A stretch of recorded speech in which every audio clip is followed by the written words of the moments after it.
Bonjour. Bon, on va commencer si tout le monde veut prendre place. Il reste des places un peu dispersées dans la salle. Donc merci d'être là pour cet avant-dernier moment du Week-end des possibles, qui est donc organisé par l'Obs et l'Académie du climat. Et donc on est très très content d'avoir Timothée Paric avec nous. Alors Timothée a un problème de voix, donc j'espère que le micro va booster le filet de voix qui te reste. Bon. Donc je te présente rapidement. Si je dis une bêtise, tu m'interromps et on corrige. Donc tu as 34 ans, tu es économiste, tu as défendu en 2019 une thèse dont le titre en anglais est The Political Economy of Degrowth. Thèse qui a ensuite servi de base à un livre qui donc a été publié au Seuil, que j'ai donc ici. Hop. Donc ralenti.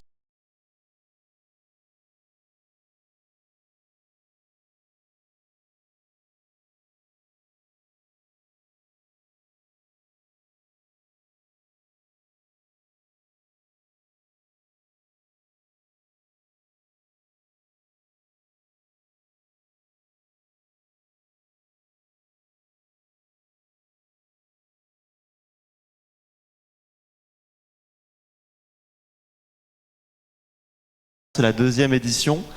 L'année dernière, on avait récompensé un livre d'Estelle Zong-Mangal que certains ont peut-être lu, qui s'appelle Apprendre à voir, et qui était une enquête en histoire de l'art, disons, sur notre rapport au vivant.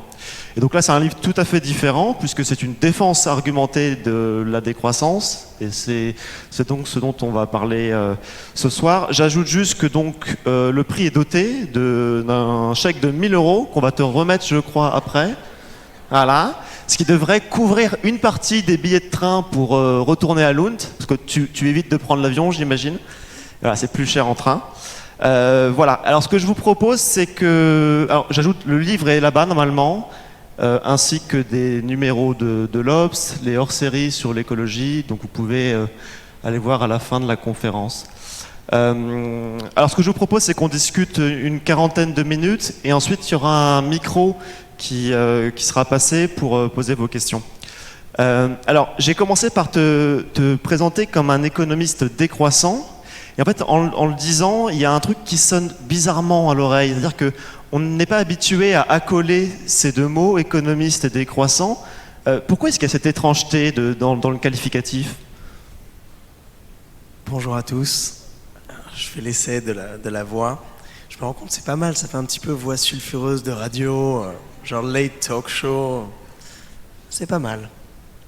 Et ah oui, je m'en suis rendu compte parce que donc moi j'avais étudié l'économie à l'université, et au bout d'un moment, j'ai voulu trouver des financements pour faire une thèse sur la décroissance.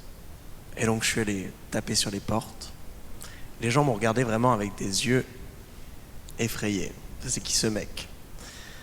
Et je me suis rendu compte que, oui, étudier la décroissance dans un département d'économie, c'est un petit peu comme étudier la pyromanie dans une caserne de pompiers. Ça fait tâche. Donc je m'en souviens au département d'économie du développement de l'économie Clermont, où j'ai essayé d'expliquer donc au dean du département mon sujet sur la décroissance, et il ne comprenait pas. Ça fait depuis la richesse des nations d'Adam Smith à la fin du 18e qu'on essaie justement, qu'on a défini la science économique comme la science qui essaie de découvrir la science de l'abondance, comment justement faire croître les richesses. Et toi, tu veux faire l'inverse. Le contraire. Le mec, il n'a pas été briefé, il n'a pas reçu le mémo. Et en fait, le problème ici, c'est un problème très ancien. Hein. C'est dans les sciences économiques, en fait, on a très rapidement évacué la nature. Et donc cette croissance des richesses, on n'a jamais vraiment pu l'observer avec la loupe de la réalité biophysique. Quand on le fait, on peut voir des choses. Et l'une de ces choses, justement, c'est que la décroissance n'est pas forcément un appauvrissement. Et moi, c'est ce que j'ai étudié. En 2014, 2015, 2016, c'était complètement blasphématoire. Aujourd'hui, un peu moins, mais quand même encore un peu. Alors du coup, tu dis que c'était c'était blasphématoire à l'époque. Comment toi, tu en es arrivé à t'intéresser à la décroissance dans ton parcours de vie, dans ton parcours personnel? Et, déjà, comme tout le monde, j'ai commencé par m'en moquer. Quand vous êtes économiste, et quand j'étais en deuxième année d'économie, je me souviens, on avait eu une lecture du soir et quelqu'un était venu parler de décroissance. Et même si à l'époque, deuxième année de licence, je ne comprenais pas très bien ce que c'était que la décroissance, et encore moins la croissance d'ailleurs, j'avais cru comprendre que socialement, il fallait rire de ce clown qui venait dans une école d'économie parler de la chose dont il ne fallait pas parler. Donc je me souviens de cette sensation de rigoler juste pour rigoler avec mes amis, même si je ne comprenais pas très bien pourquoi il fallait rigoler. Donc j'ai commencé par m'en moquer, et après bien sûr, à force de faire de l'économie, de la macroéconomie, de l'économie de l'environnement, un petit peu d'économie écologique, de m'ouvrir aux problématiques sur le climat, sur la biodiversité, et de re-regarder en fait l'intégralité des concepts que j'avais appris en économie à travers cette loupe biophysique. En fait, là, il y a certains problèmes qui paraissent insolubles. Donc, moi, j'ai beaucoup travaillé sur la croissance verte, qui est un petit peu la solution magique de tous les problèmes sur l'environnement. On y reviendra.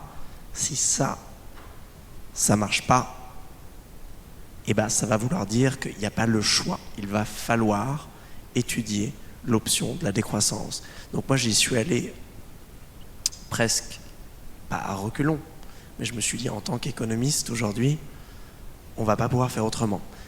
Mais il y a aussi l'aspect, et on y reviendra aussi, utopie, qui m'a beaucoup attiré. Je me suis dit, à travers la décroissance, il y avait beaucoup plus quand même, il y avait beaucoup plus de trucs intéressants que ce que j'avais vu sur les relations nature-économie en économie néoclassique. Et alors tu l'as dit, il y a, donc ta thèse est une espèce d'immense décantation de plein de lectures, j'imagine, sur la décroissance, qui était un courant de pensée qui avait été constitué en plusieurs étapes, et puis avec un gros apport philosophique, etc. Est-ce qu'il y a eu des lectures, toi, dans ton parcours de jeune économiste, qui t'ont particulièrement marqué, qui t'ont fait le switch?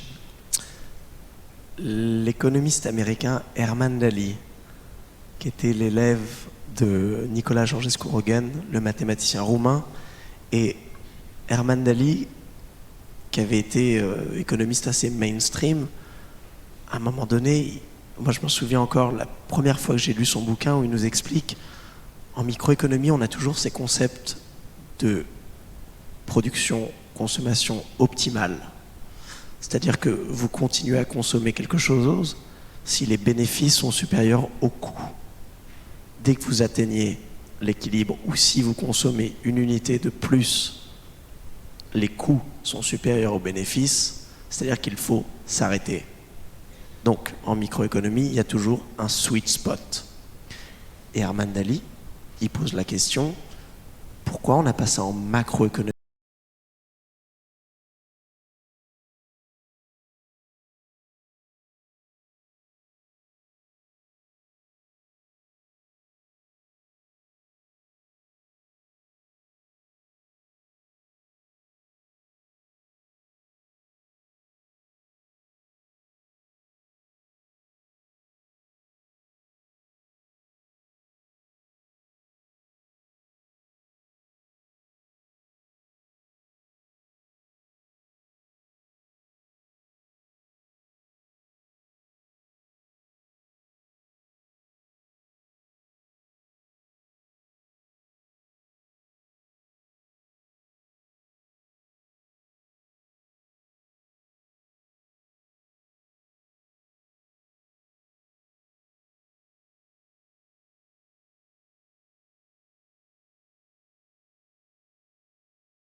c'est une définition un petit peu d'économiste. Donc réduction de la production et de la consommation. Pour moi, ça c'est la croissance comme phénomène. C'est pas seulement un phénomène, c'est aussi une école de pensée, un prisme de compréhension du monde. Mais moi, mon livre, en tant qu'économiste, mon édition, c'était vraiment essayer de clarifier un petit peu le phénomène concret. Et donc, le phénomène concret, c'est produire et consommer moins. Mais c'est faire ça d'une manière particulière, avec un objectif particulier, l'allègement de l'empreinte écologique. C'est pour ça que je le compare toujours, la décroissance, avec un régime. Et ensuite, le fait que le régime soit planifié démocratiquement et que cette planification prenne en compte des soucis d'équité et de bien-être. Donc, principe, et on verra que la plupart des controverses, et là vous avez dû peut-être voir dans les médias depuis les conférences au Parlement européen, tout le monde se met à taper un petit peu sur la décroissance. Toujours, on ne définit jamais la décroissance.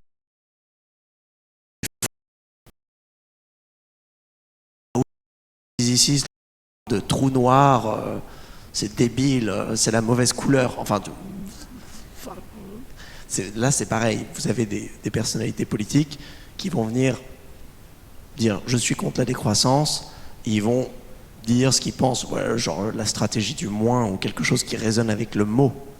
Mais la décroissance, c'est un concept qui a 20 ans maintenant et une riche généalogie qui date des années 70 avec des penseurs comme André Gortz, Cornelius Castoriadis, Marilyn Waring, et après des personnes au début des années 2000 qui ont beaucoup écrit sur le sujet, Serge Latouche, Paul Ariès, Pierre Rabhi.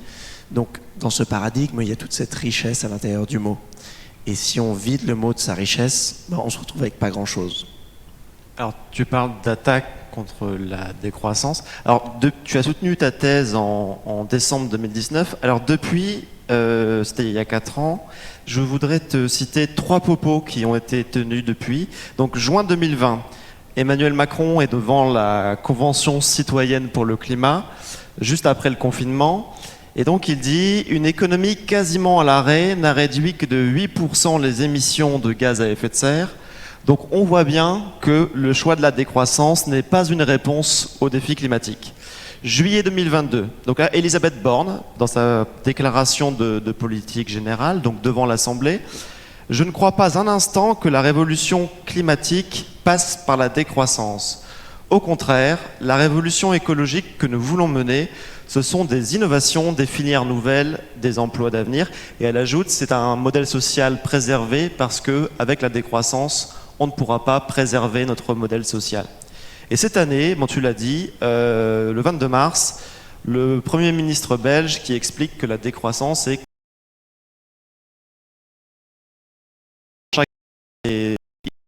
thème, j'allais dire. Mais d'abord, qu'est-ce qui s'est passé? Pourquoi en 4 ans, d'un coup, c'est devenu l'ennemi public numéro 1? Déjà, en 2002, quand le concept de décroissance conviviale émerge en France, ils ne sont pas beaucoup à en parler. Ils ne sont pas beaucoup à en parler et ils ont accès aux médias, très peu à l'université.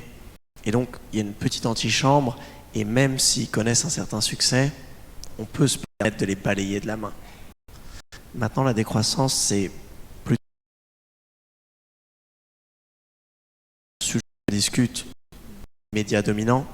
C'est un sujet qu'on discute au Parlement européen, à la Commission européenne, ici et là. Donc c'est très difficile de la balayer de la main. C'est pour ça que moi j'ai une jolie liste avec beaucoup de ces citations. C'est presque un rite de passage quand vous êtes politicien sérieux de parler d'économie, de dire que vous êtes contre la décroissance. C'est un test. Si vous ne le dites pas, c'est louche. Et donc on voit rien que le fait que ces personnes doivent se positionner vis-à-vis d'un concept assez spécifique, enfin on ne les voit pas se positionner sur l'écosocialisme, sur le communisme, sur l'économie féministe, ou je ne sais pas, plein d'autres concepts radicaux.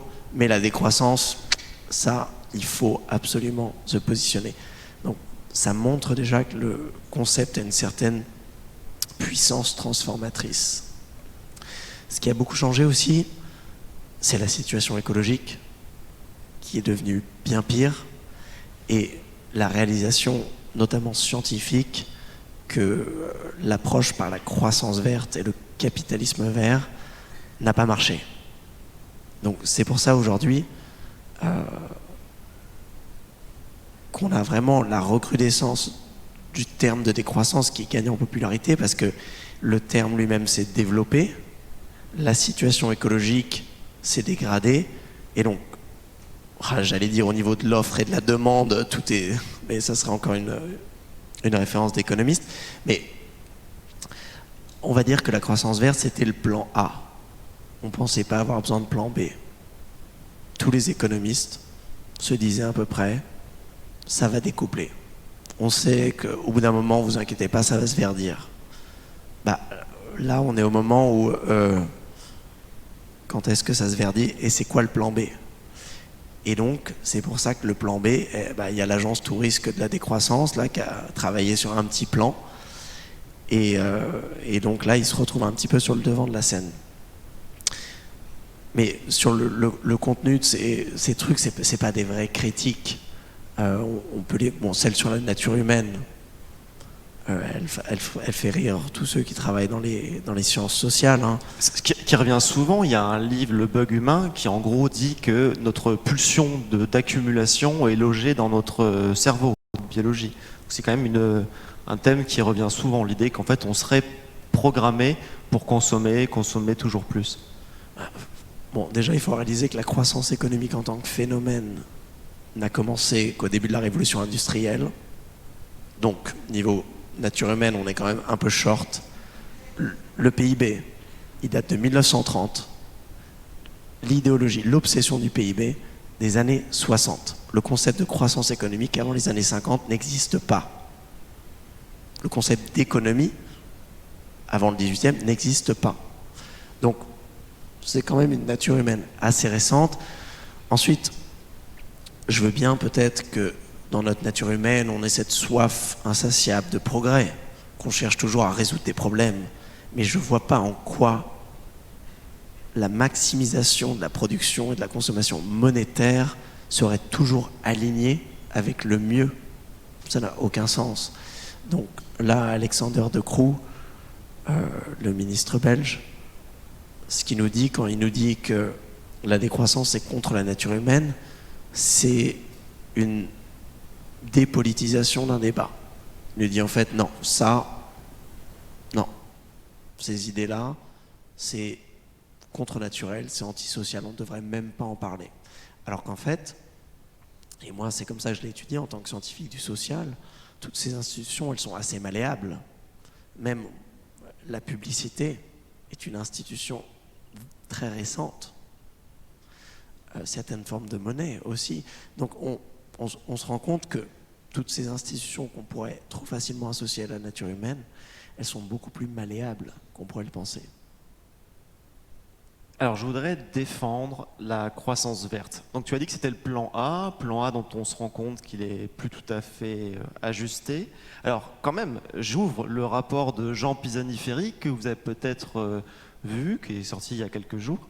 Et donc, tout le début du rapport, c'est une attaque contre la décroissance. Et donc, il explique, alors il y a des graphiques à l'appui, qu'en France, depuis plusieurs années, on voit les émissions carbonées descendre, alors qu'on a un choya de croissance. Et donc il dit, voilà, on a découplé, quoi. On a les émissions de carboné qui baissent, on a de la croissance, donc c'est parfait. La croissance verte, ça fonctionne. Ce qu'il faut, c'est investir dans les technologies, investir dans les clean tech, dans les green tech, etc. Alors il dit qu'il faut un peu de sobriété, mais voilà, il explique qu'on peut découpler. Alors qu'est-ce que tu réponds à cette défense en fait de la croissance verte ? Déjà, décarboner ne suffit pas. Si vous voulez verdir une économie, si vous voulez un régime économique qui soit véritablement soutenable, il faut que son empreinte écologique totale soit en phase avec sa biocapacité. Ça veut dire l'eau, ça veut dire l'empreinte matière, les minéraux, la biomasse, ça veut dire les pollutions, ça veut dire l'impact sur la biodiversité. Cette monomanie du carbone, comme le bon point que nous donne la nature, parce que oui, on a réussi à baisser de quelques miettes les émissions, avec beaucoup d'incertitudes sur la quantité de ces émissions qu'on a réussi à baisser, c'est problématique. Moi, j'appelle même ça un discours de greenwashing macroéconomique. De la même manière que quand vous voyez une compagnie aérienne qui va dire « Regardez, on a arrêté les gobelets en plastique à l'intérieur des avions. » C'est du greenwashing. Et bien, quand vous avez un économiste qui vous dit « Regardez, on a baissé un indicateur quelques années de X%, et donc la croissance est verte », c'est du greenwashing. Et même s'il ne suffisait que décarboner, il faudrait décarboner assez vite. Nous n'avons jamais réussi à le faire pendant des périodes de forte croissance. Le seul moment où on s'est approché d'une véritable baisse, c'était pendant le confinement, les fameux 8%. Donc bien sûr, ça montre que de toute façon, là, une transition écologique, c'est pas le 1, 2, 3 soleil du capitalisme, façon confinement, et on attend. Il faut changer la qualité aussi. Mais si tu arrives, à travers la sobriété, la suffisance, la décroissance, à réduire la production et la consommation, tu vas accélérer ta capacité à verdir l'économie. Ça sera plus facile. Et quand on te dit la technologie va nous sauver, alors on a un exemple récent, c'est l'intelligence artificielle. Là, on vit tous un peu dans nos chairs ce qu'est visiblement une rupture technologique. Donc dire, bon bah voilà, en fait, les courbes, elles sont pas linéaires. Parfois, il y a des ruptures technologiques. On découvre un truc et ça nous permet de déjouer le scénario projeté. Qu'est-ce que tu réponds à ça, à cet argument pro-technologie? Dans ma tête, j'étais en train de penser, et là, j'annonce en fait que c'était ChatGPT qui avait écrit Ralentir ou périr. Non. La technologie, déjà, il faut se rendre compte que l'important, c'est pas le changement technologique, c'est les éco-innovations. Mais quand vous avez des brevets éco-innovants, vous avez aussi des brevets polluants. Une nouvelle technique de pêche intense, des nouveaux pesticides, plein de nouvelles choses qui créent plein de problèmes. Et pour l'instant, quand on regarde tous les brevets, eh ben on se rend compte qu'on a quand même beaucoup plus de brevets polluants vis-à-vis des éco-innovations. Donc là, on se rend compte que la technologie, c'est pas magique. Deuxième point de ces éco-innovations, soit assez important. Là aussi, on en est très loin. Et là, j'ai un chiffre qui me revient en tête. C'est une étude qui avait été faite dans une centaine de pays, dont la France, depuis les années 80 jusqu'à 2016, où on regarde l'impact des éco-innovations et de leur croissance sur la baisse des émissions.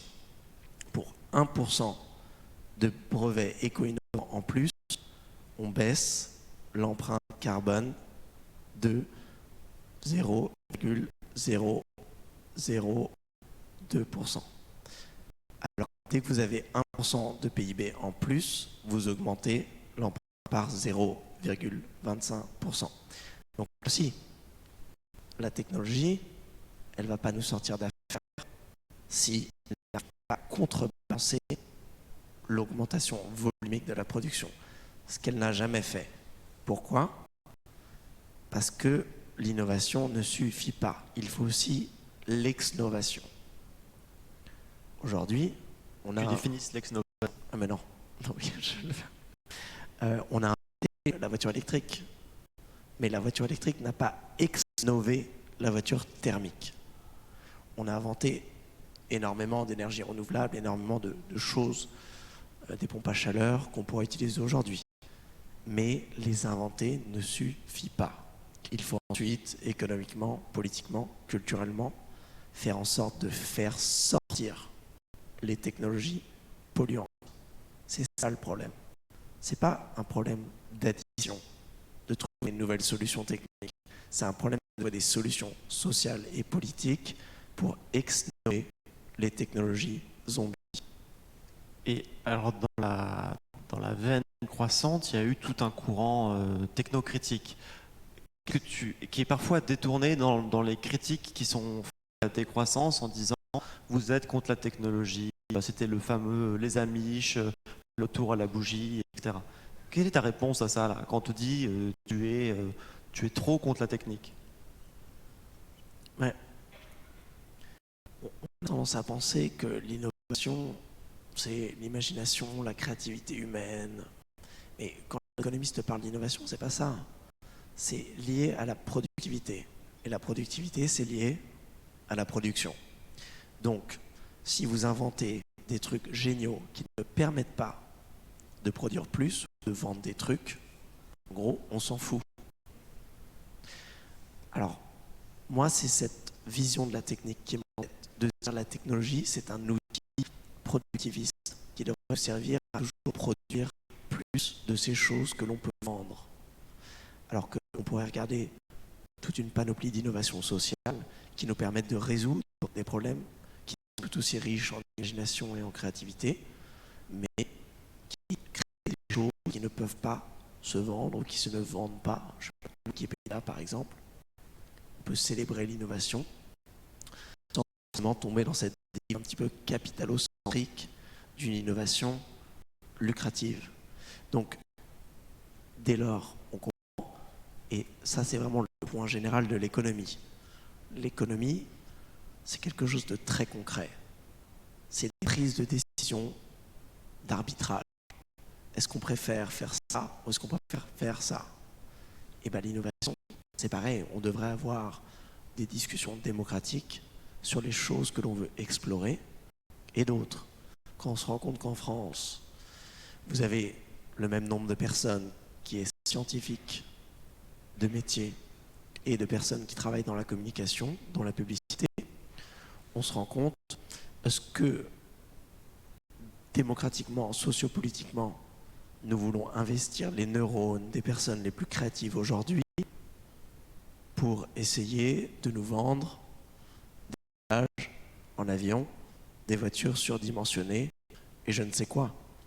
Là, on pourrait, toutes les techniques autour de la capture des données personnelles, c'est innovant, c'est des brevets, c'est de la recherche et développement.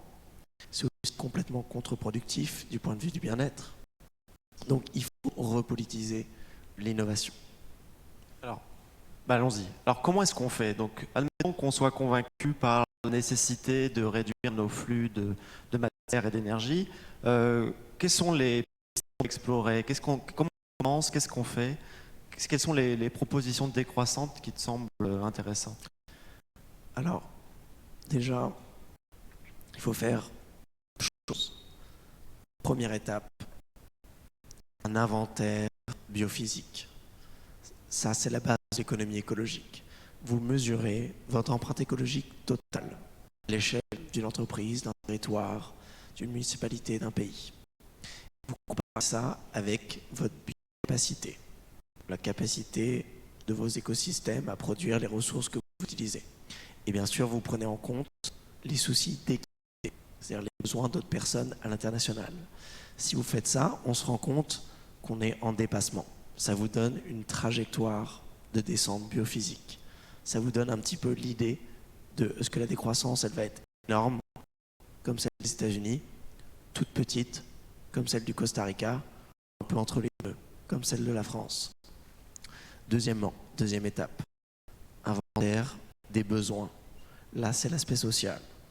Donc, il va faire des arbitrages. Il va falloir pouvoir associer des utilités à certains types de production et de consommation. Donc pareil, ça y est, des techniques. On peut faire des formes d'identification des besoins à l'échelle d'un territoire où on va, selon différentes méthodologies, se poser la question de quoi avons-nous vraiment besoin pour vivre une vie décente. Et là, on fait une liste et on met des choses en priorité.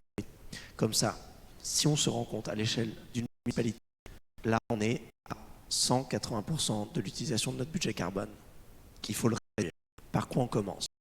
Eh bien, l'inventaire des besoins montre qu'on commence par le bas, par les choses qui sont démocratiquement désignées comme le moins essentiel.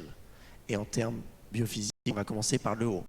Donc les choses qui sont le plus intenses. Et avec l'intercroisement de ces deux inventaires, ça vous donne une carte de décroissance. Vous avez la carte. Maintenant, il vous faut une boîte à outils. Maintenant que vous avez la carte et que vous savez quoi réduire, il va falloir utiliser plein d'instruments. Je ne sais pas, peut-être vous vous rendez compte, on a fait l'inventaire biophysique de la France, un inventaire des besoins, on a identifié les vols nationaux, une activité très intense en carbone, très faible en empreinte d'heure. Très bien. On décide de le limiter. Comment on fait? Plein d'instruments, hein. On peut juste décider de fermer des lignes nationales légalement. On peut décider de rationner l'avion. On peut décider d'avoir une taxe progressive sur les billets d'avion. Donc là, on voit vraiment que ça se fait dans des étapes comme ça. On décide d'un objectif et ensuite on trouve l'instrument pour pouvoir l'atteindre. De boîte à outils. Alors je sais qu'en 2022, je crois, tu avais recensé avec un collègue 500, un peu plus de 500 propositions décroissantes. Tu avais fait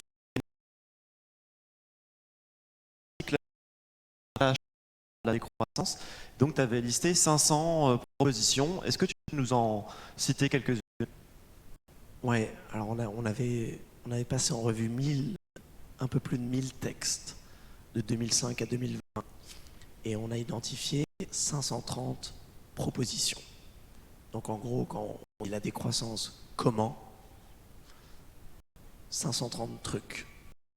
Et dans ces trucs, on a identifié 380 instruments, donc dans la boîte à outils.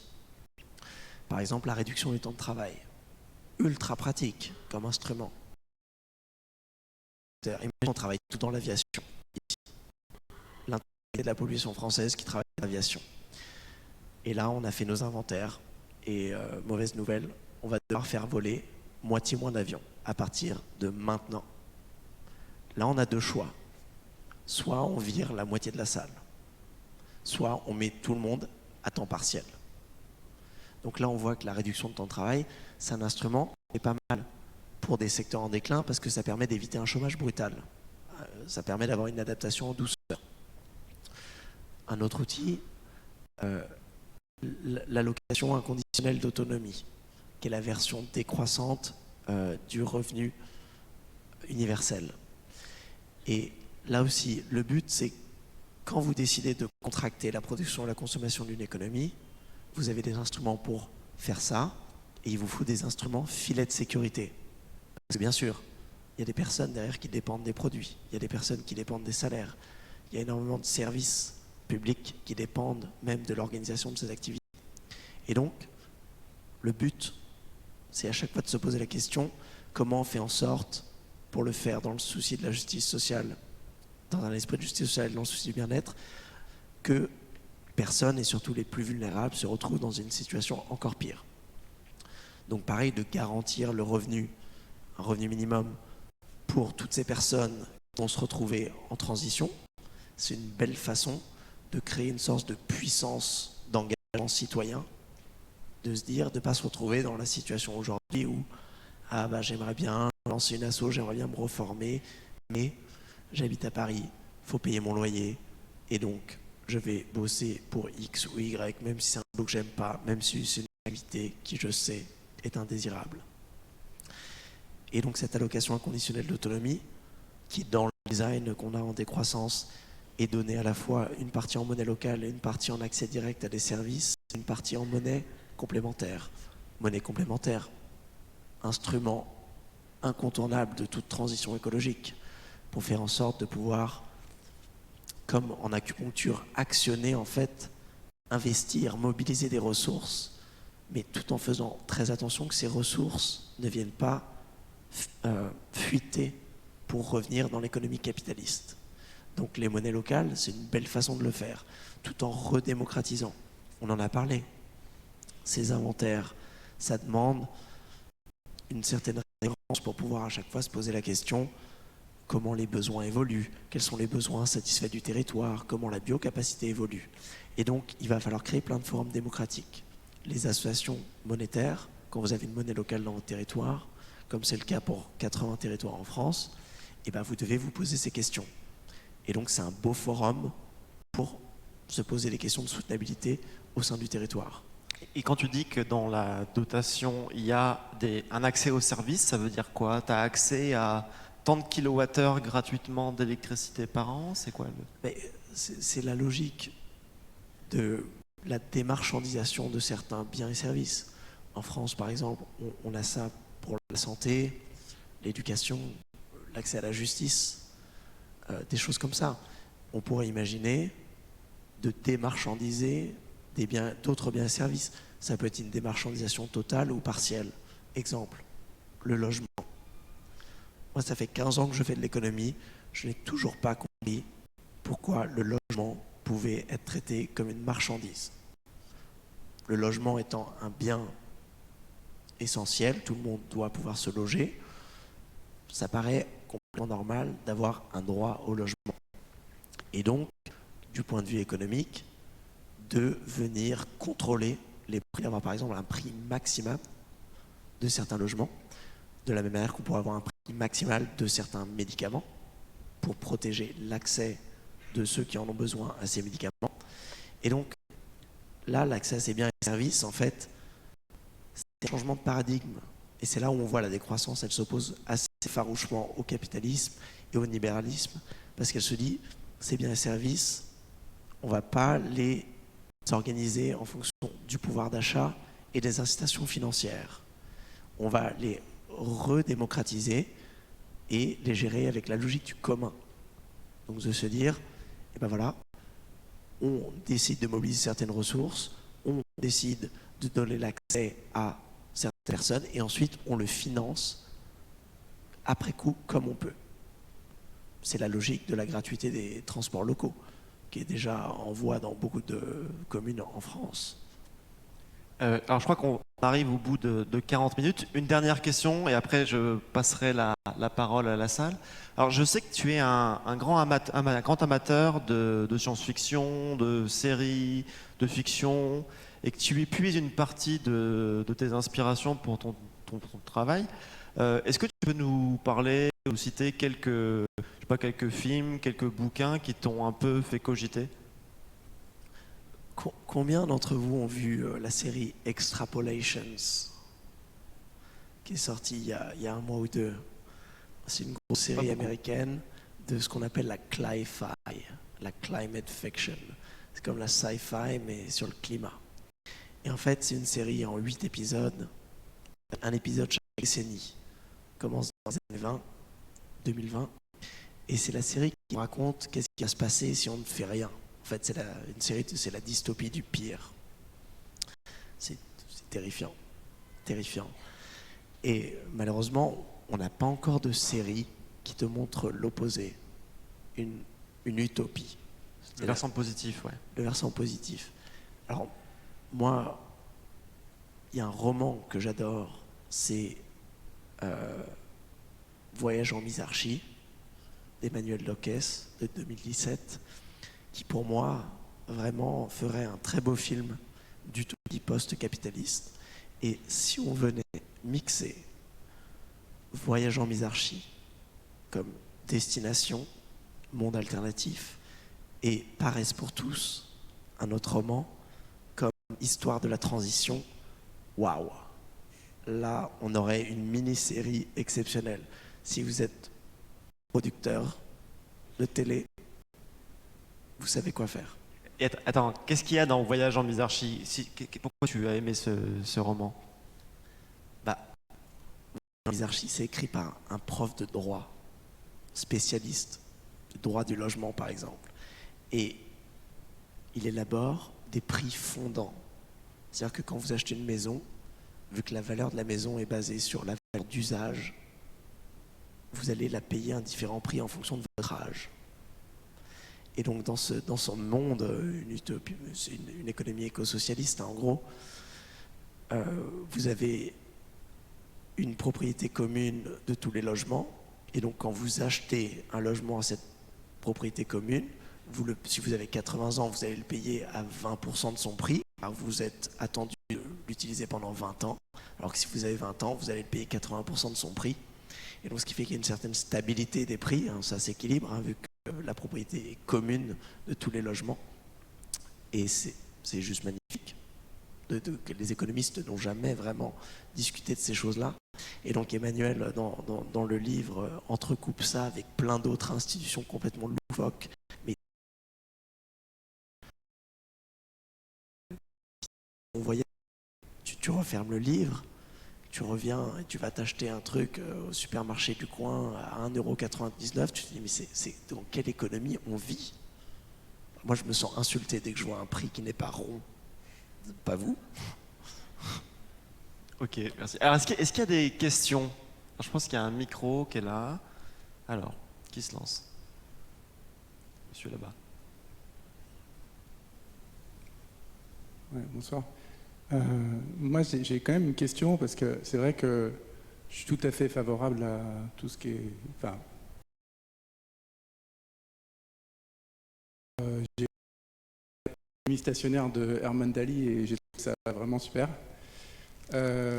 Mais j'ai l'impression qu'il y a quand même un problème, c'est que notre économie à l'heure actuelle, en fait, c'est une économie où il y a beaucoup de rentes et beaucoup de dettes, etc. Et en fait, il y a la question de comment on passe de cette économie dans laquelle on est et d'arriver donc à ces nouvelles institutions, à cette nouvelle manière de faire qui est beaucoup plus sage. Mais il y a le problème du passage et je pense que ce que présentent les hommes politiques en disant on est contre la décroissance, c'est qu'en réalité, ils ne savent pas comment faire.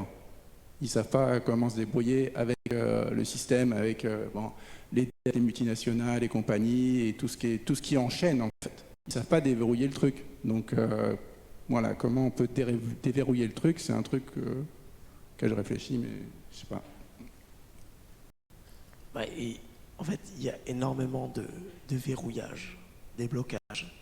Par exemple, le traité de Maastricht, qui limite la capacité des États à s'endetter. Ça, c'était un blocage qui, si on l'avait respecté, aurait été catastrophique pendant le Covid. Mais on a décidé de le mettre en pause depuis le confinement. Cette règle, un petit peu des déficits publics du traité de Maastricht, pas aussi importante que d'éviter une catastrophe sanitaire. Donc le confinement, qui était vraiment une période en termes de, enfin, c'est le Disneyland des sciences sociales. Enfin vraiment, on a déconstruit chaque chose qu'on pensait être un peu immuable en économie, a été déconstruit en 2 temps, 3 mouvements, d'une fois, 2 fois, refait, défait. Donc sur chacun des blocages, moi, que j'ai exploré dans mes travaux de thèse, et j'ai essayé d'en identifier beaucoup, je ne me suis jamais vraiment retrouvé confronté avec l'absence totale de propositions. C'est-à-dire que quand on va creuser sur chacun de ces blocages, tu as des gens qui ont travaillé dessus et qui ont proposé des façons de faire sauter les blocages. Et quand tu connectes tout ensemble, tu te rends compte qu'il n'y a pas de barrage technique. C'est même pas un barrage du genre on ne sait pas, on a besoin de faire des recherches et on a besoin de modèles et de scénarios. Non, c'est juste un barrage de volonté politique et aussi de choses qui sont fondamentalement imprévisibles. Comme pour le confinement, on n'aurait jamais pu le définir dans les modèles. Ah là, c'est pareil. Il va falloir essayer des trucs et improviser et évoluer à partir de ça. Mais la question des dettes, pareil, souvent on va traiter de Maastricht comme si c'était quelque chose de technique, de presque naturel, mais ça reste que des arrangements entre humains. L'économie, ça reste des arrangements entre humains. Et moi, en tant qu'économiste écologique, je me dis la seule chose avec laquelle on ne peut pas négocier, c'est les écosystèmes. On peut pas demander, on peut pas faire pousse là, s'il te plaît. Genre, 2-3 ans là, arrête de te réchauffer. Ça, on ne pourra pas faire. Tout le reste, malléable. Est-ce qu'il y a d'autres questions? Alors, il y en a plein. Peut-être ici, là, j'ai vu une main se lever. Merci. Et merci pour tout ce que vous avez dit. Donc, Pardon. J'ai bien compris le problème que représentait en fait l'économisme et la décroissance, mais c'est vrai qu'aujourd'hui j'ai du mal à penser l'économie autrement que pour critiquer justement l'économisme aujourd'hui et le culte de la croissance. Et donc du coup, ma question, ce serait dans un monde qui serait utopiquement décroissant, quelle serait la place de l'économie? Est-ce que même elle existerait et si oui, sous quelle forme? Merci beaucoup. Tu te souviens de la fin du film Armageddon? Armageddon, à la fin des années 90. Il y a un astéroïde qui menace la Terre. On emmène Bruce Willis, qui est le spécialiste du forage. Il va forer une tête nucléaire à l'intérieur de cet astéroïde. Sauf que bon, il se rend compte qu'il n'y a plus d'interrupteur. Et donc, Bruce Willis, il reste sur l'astéroïde pour appuyer sur le bouton pour faire sauter. Voilà le rôle des économistes, exactement. On doit faire imploser nos propres disciplines, et tu as complètement raison. Dans une société post-capitaliste, on n'aura plus besoin d'économistes. Franchement, les sociologues, les anthropologues, les psychologues, ils feront nos boulots bien meilleurs que nous. Donc, on aura déconstruit cette espèce d'économisme pour retourner à un véritable pluralisme des sciences sociales. Enfin, il ne faut pas l'oublier, mais les économistes, c'est une sous-discipline de la sociologie. C'est un petit peu emballé parce qu'on leur a filé un prix Nobel. Mais au final, quand tu es économiste, tu es un peu un sociologue avec un handicap cognitif. Non mais c'est vrai, tu vas dans un département d'économie ou une conférence d'économie, c'est un petit peu les paralympiques des sciences sociales. Et donc, c'était un peu dur ça, je retire. Est-ce qu'il y a d'autres questions? Ah, attendez. Là-bas, peut-être. Hop. Ici, juste devant. Juste ici, devant, il y avait une...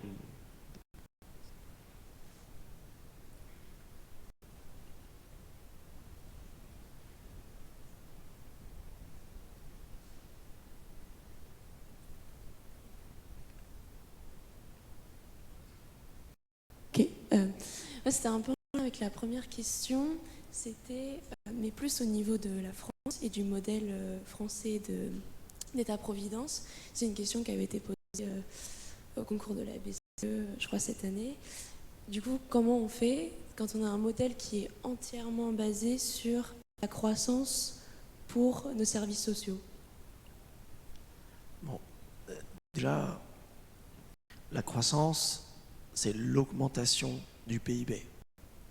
Le PIB, c'est un indicateur de flux. Les services, là, dans le cas, si on dit par exemple la TVA, ça représente une portion du revenu du budget de l'État, et donc on pourrait dire que le financement de certains services publics est dépendant de la TVA. Donc elle est dépendante du PIB, pas de sa croissance. C'est-à-dire que si vous voulez continuer à financer les mêmes services publics, vous pouvez le faire dans une économie stationnaire. Vous n'avez besoin de croissance que si vous avez une augmentation des coûts de ces services publics qui sont financés par des taxes qui sont dépendantes des activités monétaires.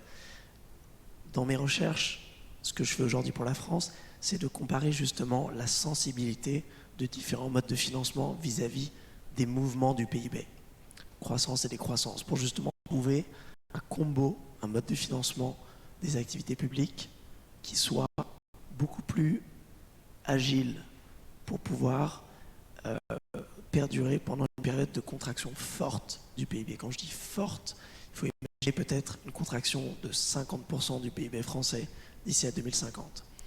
Et donc ça va vouloir dire, oui, qu'il va falloir redéfinir le mode de financement, parce que l'État-providence français, l'État-providence en général, est né dans une époque de croissance forte, et donc la croissance continuera jamais.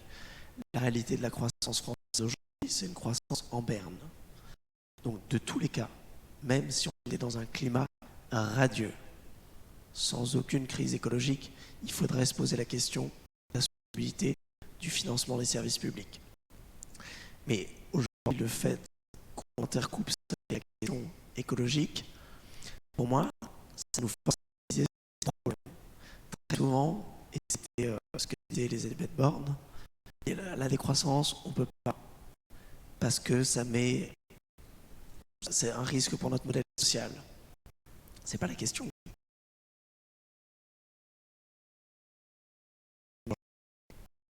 Vous devez décroître. Ça, c'est le premier truc. Si vous n'arrivez pas à dire à l'économie, vous devez décroître. C'est ça ou la mort écologique. Une fois que vous avez décidé ça, deuxième problème. Si vous devez décroître, comment éviter le chômage? Comment éviter la pauvreté? Comment éviter les inégalités? Comment arriver à faire en sorte de continuer à pouvoir jouer un rôle internationalement pour la réduction des inégalités dans les pays, de la pauvreté dans les pays du Sud? Comment financer la santé et les retraites? Mais on voit bien que c'est des questions secondaires. Parce que moi, je trouve ça marrant quand on regarde les personnalités politiques qui commentent la décroissance, c'est toujours un va-et-vient entre ces deux zones. C'est d'un côté, la décroissance inutile, parce qu'on peut verdir la croissance. Et après, nous, on fait des études, on leur montre, bullshit, non, regardez. Là, ils font, ah d'accord, mais c'est pas désirable parce qu'on a le modèle social. En fait, là, aujourd'hui, après près de 10 ans, on atteint le point où la question de la croissance verte, là, on a vraiment appris quelque chose de nouveau. Et ça commence à devenir mainstream, le fait que la croissance verte ne suffira pas. Toutes ces discussions autour de la sobriété, même si c'est le début de la discussion, ça en fait partie. Donc ensuite, la question du modèle social, c'est une question administrative. Et ça, c'est très simple en économie. À partir du moment où dans votre économie, vous faites un inventaire des ressources et que vous avez assez pour tout faire ce que vous voulez faire, c'est le cas de la France. En France, 56% du revenu national suffirait pour que toute la population française puisse satisfaire ses besoins, pour vivre une vie décente, selon la technique de l'inventaire des besoins dont je vous ai parlé. 56%. Donc là, on voit que ce n'est pas un problème de production, le financement du modèle social, c'est un problème d'allocation. Je crois qu'il y a un monsieur qui lève la main depuis tout à l'heure, juste en bleu.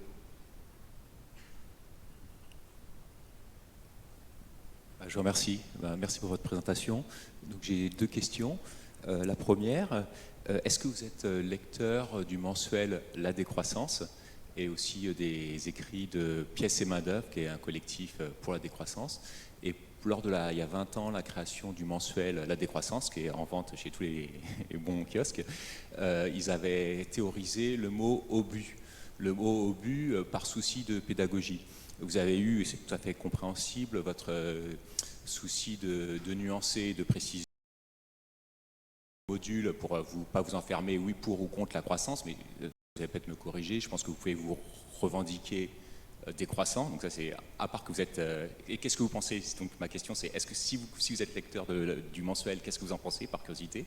Et ma deuxième question, si vous êtes revendiqué décroissant, je pense que oui, j'ai cru comprendre, est-ce que vous seriez aussi, avec les nuances nécessaires, est-ce que vous seriez prêt aussi à vous revendiquer anticapitaliste,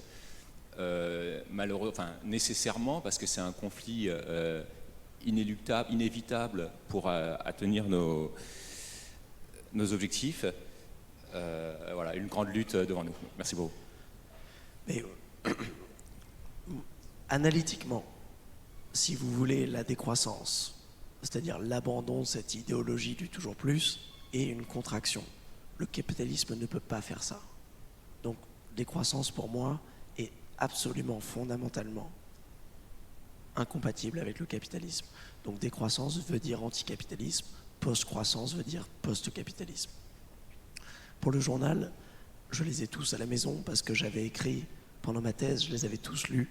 Donc depuis 2004, j'avais fait une analyse de l'histoire de la décroissance, donc depuis l'émergence, depuis mai 68, et donc j'avais passé beaucoup de temps à le feuilleter.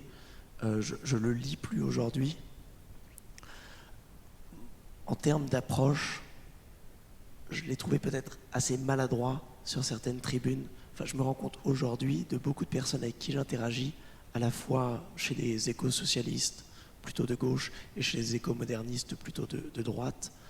Beaucoup se sont formés des malentendus qui sont essentiellement dû à certaines positions critiques du journal. Donc moi je trouve ça dommage parce que sur des concepts comme ça, on a besoin d'un surcroît de pédagogie pour arriver à mettre des gens d'accord. Par exemple, là, la réconciliation l'année dernière entre l'écosocialisme et l'approche décroissante, ça faisait 10 ans que c'était deux mouvances alliées, toutes les deux ennemies du capitalisme, qui se faisaient une espèce de guéguerre sur on ne sait pas trop quoi. Alors qu'aujourd'hui, il y a une constellation de concepts intéressants, qui ne sont pas tous aussi radicaux. La décroissance, elle est sur le spectre de la radicalité assez forte, avec l'écosocialisme. Dans la partie un peu plus molle, l'économie du donut, l'économie sociale et solidaire, les villes en transition, les villes rebelles. Dans la partie même un petit peu plus borderline, la bioéconomie, l'économie circulaire, des choses comme ça. Aujourd'hui, je pense qu'il faut arriver à conserver la radicalité, mais arriver quand même à tisser des ponts pour que nos concepts puissent interagir en fait dans cette écologie des possibles, sans tomber dans un débat qui n'est pas très intéressant sur quelle est la solution ultime. En fait, il n'y a pas de solution, il n'y a pas de meilleur concept. Il y a juste besoin de cartes qui sont précises, qui sont larges, qui nous montrent le territoire, et de boîtes à outils qui sont le plus fournies possible pour s'adapter à la diversité des situations et à l'imprévisibilité du futur. Peut-être une dernière question. Madame, toute petite en plus.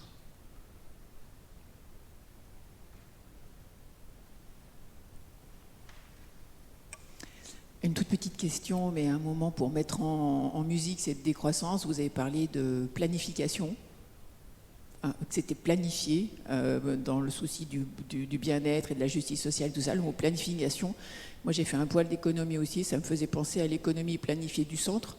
C'était le système des régimes communistes. On parlait d'anticapitalisme, donc du coup, comment on planifie, quoi? En fait, en économie, il y a énormément de différents modes de planification. D'ailleurs, moi j'aurais même envie de dire que toute économie est fondamentalement planifiée. La planification, c'est la prise de décision en économie sur quoi produire, comment le produire. Aujourd'hui, on a une planification qu'on pourrait appeler plutocratique, par une minorité d'actionnaires et de gestionnaires de grandes entreprises qui décident pour la majorité de la population quoi produire et comment produire. On est content ou on n'est pas content avec ça. Si on se dit « Ah, c'est pas dingue parce que ça prend pas en compte le bien-être de beaucoup de parties prenantes, dont la nature », eh ben on va dire on va continuer à planifier, mais avec plus de personnes autour de la table. Donc par exemple, si vous prenez une entreprise hiérarchique, cotée, concentrée, actionnariale, et vous vous dites, au lieu de planifier avec ce mode de planification, on va passer à une coopérative. Coopérative avec un comité de direction multiparties prenantes, avec peut-être lié avec des conventions citoyennes autour du territoire, peut-être une compagnie qui va aussi être liée avec l'association monétaire. Donc là, on voit, les décisions, c'est toujours les mêmes. Quoi produire? Comment produire? Mais différentes règles qui vont définir qui est là, qui vont définir l'aspect.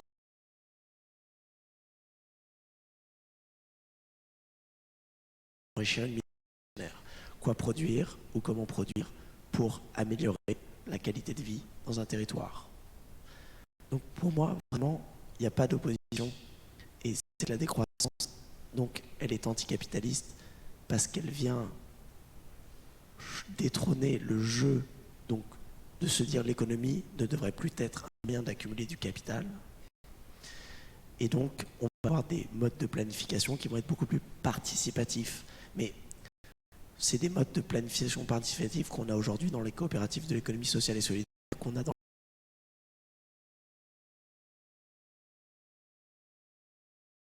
dans des comités, enfin c'est des choses toutes bêtes. Donc ça, c'est de la planification. La planification soviétique, ce qui la caractérise vraiment, c'est la centralité, c'est-à-dire d'avoir une planification top-down, du haut vers le bas. La décroissance ayant une filiation généalogique très anarchiste, elle, ça serait plutôt une décentralisation des prises de décision, à la Murray-Bookchin, municipalisme libertaire, à la Joseph Cornelius Kumarapa, l'économie de l'hermanence indienne. Donc toutes ces idées d'avoir une économie une démocratie participative et délibérative à l'échelle locale qui permette d'avoir une véritable démocratie qui soit véritablement représentative au plus haut niveau. Donc de faire remonter, là vous vous souvenez de mes deux inventaires, on fait remonter l'inventaire des besoins toujours du bas vers le haut, on ne peut pas faire autrement. Et certaines réalités biophysiques, elles descendent du haut vers le bas, le budget carbone par exemple. Et donc là on doit faire intercroiser ces deux mouvements. Mais pour moi, si on part du système qu'on a aujourd'hui, oui, ça va demander le concept de démocratie économique, une décentralisation importante des prises de décision, une décentralisation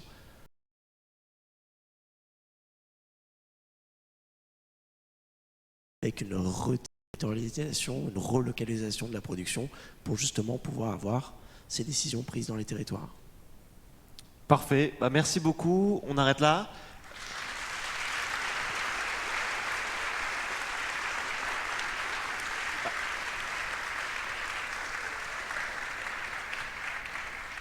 Alors, je signale juste que tu vas peut-être signer ton livre qui est en vente là-bas et que par ailleurs, il y a dans la cour en bas un apéro quiz qui est organisé par mon collègue Gaëtan de l'Obs qui s'occupe des mots croisés, des jeux au sein du magazine et je pense que c'est assez marrant. Donc, si vous avez envie d'aller boire un verre, n'hésitez pas. Voilà, merci.